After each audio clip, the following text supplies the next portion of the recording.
നമുക്കറിയാം എന്നുള്ള സാറ് നമ്മളെ വിട്ടുപിരിഞ്ഞിട്ട് 1 വർഷം കഴിഞ്ഞെങ്കിലും എല്ലാവരുടെയും അദ്ദേഹത്തിന് അറിയാവുന്ന എല്ലാവരുടെയും ഹൃദയത്തിൽ ഒരു സ്ഥാനം നേടിയെടുത്തിട്ടാണ് അദ്ദേഹം യാത്രയായത്. അറിയാവുന്നവർക്കെല്ലാം അദ്ദേഹത്തെ ഹൃദയത്തിൽ നിന്ന് മാറ്റിയെടുക്കാൻ കഴിയില്ല. അത്രമാത്രം സ്നേഹവും വാത്സല്യവുമാണ് ഞങ്ങൾക്കെല്ലാം കോൺഗ്രസിൻ്റെ 2ാമത്തെയും 3ാമത്തെയും ഒക്കെ തലമുറയിൽപ്പെട്ടിരുന്ന ഞങ്ങളെ എല്ലാം കാണുമ്പോൾ അദ്ദേഹം നൽകിയിരുന്നത്. നമുക്കറിയാം കേരളത്തിലെ കോൺഗ്രസിൽ എന്ത് പ്രശ്നങ്ങളുണ്ടായാലും പ്രശ്നങ്ങളെല്ലാം കൊടുമ്പിരി കൊണ്ട കാലത്തും എന്ത് പ്രശ്നങ്ങളുണ്ടായാലും അത് പരിഹരിക്കാനുള്ള ഫോർമുല എന്ന് പറയുന്നത് തെന്നല സാറായിരുന്നു. തെന്നല ഫോർമുല എന്ന് തന്നെ കേരള രാഷ്ട്രീയത്തിൽ ചർച്ച ചെയ്യപ്പെട്ടതാണ്. പ്രശ്നങ്ങൾ സങ്കീർണമാകുമ്പോൾ അത് പരിഹരിക്കാൻ തെന്നല സാറിനെ ചുമതലപ്പെടുത്തുക എന്നതായിരുന്നു മുതിർന്ന നേതാക്കളായ ശ്രീ കെ കരുണാകരനും ശ്രീ കെ ആന്റണി ഉൾപ്പെടെയുള്ള ആളുകൾ എല്ലാം സമീപിച്ചൊരു രീതി. അവിടെ ശാന്തമായി ഏത് സംഘർഷാവസ്ഥയെ അദ്ദേഹം കൈകാര്യം ചെയ്യും. സ്വതസിദ്ധമായ പുഞ്ചിരിയോടുകൂടി കൈകാര്യം ചെയ്യും. അദ്ദേഹം വരുന്നതിൽ ആർക്കും എതിർപ്പുണ്ടാവില്ല. വലിയ പ്രശ്നങ്ങളൊക്കെ ഉള്ള കാലത്തും എല്ലാവരാലും അംഗീകരിക്കപ്പെട്ട ഒരാളായി മാറാൻ അദ്ദേഹത്തിന് കഴിഞ്ഞു എന്നുള്ളതാണ് ആ വ്യക്തിത്വത്തിൻ്റെ ഏറ്റവും തിളക്കമാർന്ന ഭാവമായി ഞാൻ കാണുന്നത്. അത് വളരെ പ്രയാസം നിറഞ്ഞൊരു കാര്യമാണ്.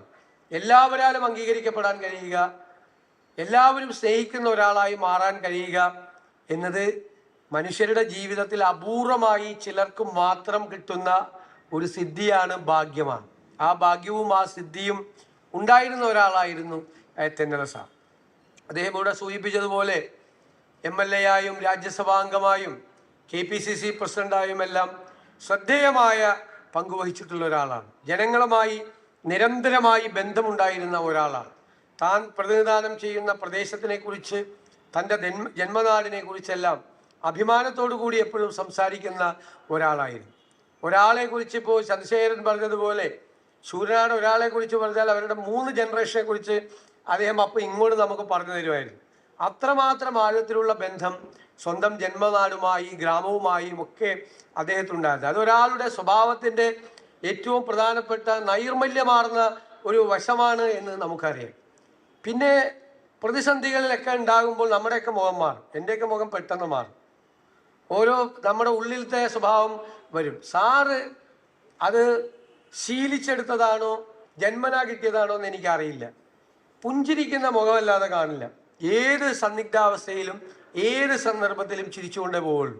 ഞാൻ പറയാറുണ്ട് എപ്പോഴും, ഞങ്ങളൊക്കെ പൊതുസമൂഹം ചർച്ച ചെയ്യുന്ന കാര്യം 2001 വലിയ ഭൂരിപക്ഷത്തോടു കൂടി UDF അധികാരത്തിൽ വന്ന ആ ദിവസം അദ്ദേഹത്തിന് KPCC പ്രസിഡന്റ് സ്ഥാനം ഒഴിയേണ്ടി വന്നു. പക്ഷേ ഞാൻ എപ്പോഴും പറയും, ഒരു ഇല പൊഴിയുന്ന ശബ്ദം പോലും കേൾപ്പിക്കാതെയാണ് അത് പോയത്. ആ പുഞ്ചിരി അപ്പോഴും മുഖത്ത് നിന്ന് മാഞ്ഞിട്ടുണ്ടായിരുന്നില്ല.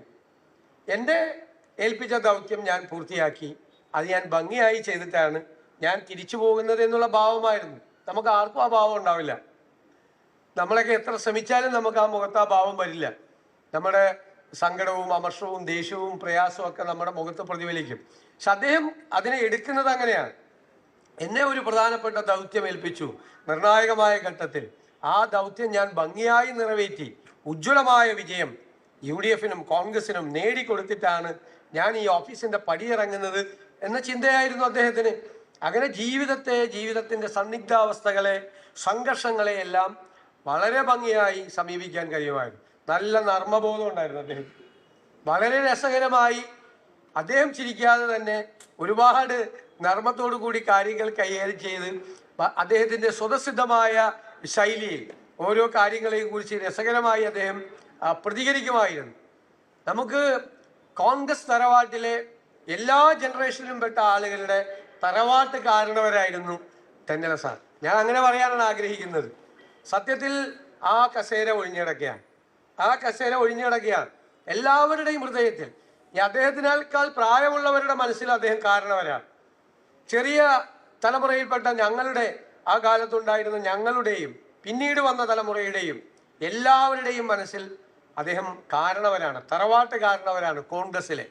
അത് അപൂർവമായി കിട്ടുന്ന ഒരു സ്ഥാനലബ്ധിയാണ്. അത് ഹൃദയത്തിലാണ് എല്ലാവരും ആ മനുഷ്യനെ പ്രതിഷ്ഠിച്ചിട്ടുള്ളത്. ഓടിച്ചെല്ലാൻ ആ വാത്സല്യം ഏറ്റുവാങ്ങാൻ, സ്നേഹം ഏറ്റുവാങ്ങാൻ അദ്ദേഹത്തിൻ്റെ നാവിൽ നിന്ന് കേൾക്കുന്ന വാക്കുകൾ ഒരു ഉപദേശം പോലെ സ്വീകരിക്കാൻ ഒരുപാട് പേർ, ഞാൻ ഉൾപ്പെടെയുള്ള ഒരുപാട് പേർ എപ്പോഴും ആഗ്രഹിച്ചിരുന്നു, എപ്പോഴും ബന്ധപ്പെട്ടിരുന്നു. എപ്പോൾ ബന്ധപ്പെട്ടാലും അത് നമുക്ക് കരുത്തു പകരുന്ന രീതിയിൽ, നമുക്ക് പിന്തുണ നൽകുന്ന രീതിയിൽ, നമ്മളെ പ്രചോദിതരാക്കി കാര്യങ്ങൾ ചെയ്യാൻ നമ്മളെ ഇൻസ്പയർ ചെയ്യുന്ന ഒരു സ്വഭാവം കൂടി അദ്ദേഹത്തിന് ഉണ്ടായിരുന്നു. ഞങ്ങളുടെ തലമുറയിൽപ്പെട്ടവരും ഞങ്ങൾക്ക് ശേഷം വന്നവരും എല്ലാവരും ആ വാത്സല്യം അനുഭവിക്കാൻ ഭാഗ്യമുണ്ടായ ആളുകളാണ്. തീർച്ചയായും അദ്ദേഹത്തിൻ്റെ ഓർമ്മകൾക്ക് മുന്നിൽ ഞാൻ ഹൃദയം നിറഞ്ഞ ആദരവുകൾ അർപ്പിച്ചുകൊണ്ട് ഈ അനുസ്മരണ സമ്മേളനം ഉദ്ഘാടനം ചെയ്തതായി അറിയിക്കുന്നു. നന്ദി.